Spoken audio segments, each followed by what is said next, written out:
Hey, listen to the sound and guess the animal. Ready?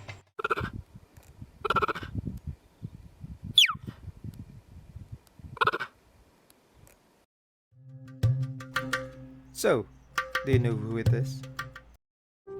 Look who's talking. Cheetahs are the fastest land animals on the earth, and they can reach up to 112 kilometers per hour, which is equivalent to 70 miles per hour.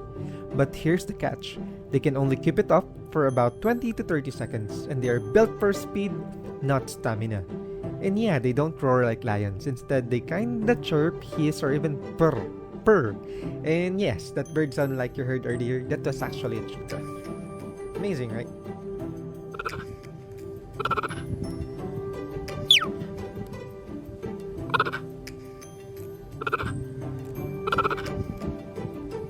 Did you get it right?